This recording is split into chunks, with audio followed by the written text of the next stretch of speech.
دنیا اور آخرت کی بھلائی اور برائی کے اعتبار سے لوگوں کی 4 اقسام ہیں۔ نمبر 1 وہ ہے جنہیں دنیا میں بھی کامیابی مل گئی اور آخرت میں بھی کامیابی مل گئی، دنیا بھی اعلیٰ اور آخرت بھی اعلیٰ۔ یہ سب سے بہترین لوگ ہیں جن کے دونوں جہاں میں اللہ پاک نے جنہیں کامیابی عطا فرما دی ہے، سب سے بہترین مخلوق ہے۔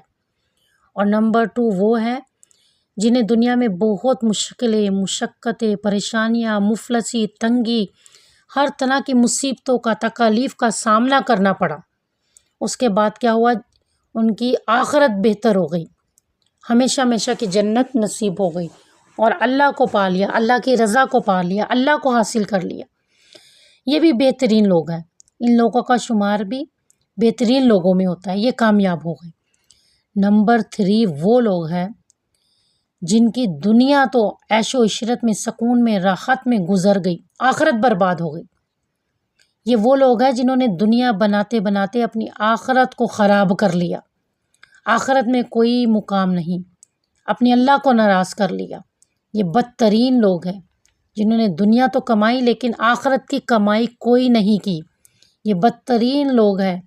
اور نمبر 4 وہ لوگ ہیں جن کی دنیا بھی خراب ہو گئی اور آخرت بھی خراب ہو گئی، دونوں جہاں میں انہیں کوئی مقام نہیں، کوئی عزت نہیں کمائی، ان کے ہاتھوں سے آخرت بھی نکل گئی۔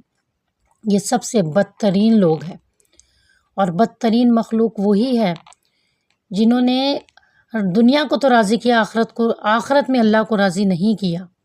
نمبر 4 وہ لوگ ہیں جنہیں دونوں جہاں میں ناکامیابی ملی، دونوں جہاں میں ناکام ہو گئے، دونوں جہاں ان کے خراب ہو گئے۔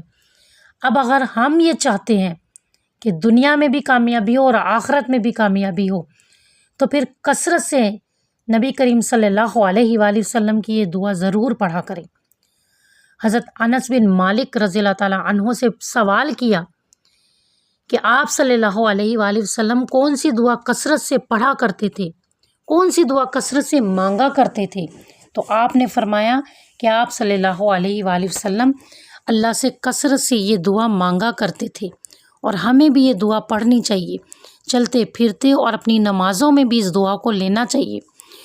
اور جب آپ حج عمرہ کرتے ہیں، عمرے پر جاتے ہیں، تو رکن یمانی سے لے کر حجر اسود تک بھی یہ دعا پیارے آقا صلی اللہ علیہ وآلہ وسلم بھی پڑھا کرتے تھے اور تمام حاجی بھی پڑھتے ہیں۔ آپ صلی اللہ علیہ وآلہ وسلم بھی اس کا اہتمام کیا کرتے تھے اور کثرت سے پڑھتے تھے۔ تو لہٰذا ہمیں بھی دونوں جہان کی بھلائیاں، دونوں جہان کی کامیابی اور بھلائیاں مانگنی چاہیے اللہ تعالیٰ سے، اور ہمیں بھی یہ کثرت سے دعا پڑھنی چاہیے۔ ربنا آتنا فی الدنیا حسنۃ وفی الآخرۃ حسنۃ وقنا عذاب النار۔ آپ اس طرح بھی یہ دعا پڑھ سکتے ہیں، ربنا آتنا فی الدنیا حسنہ وفی الآخرۃ حسنہ وقنا عذاب النار۔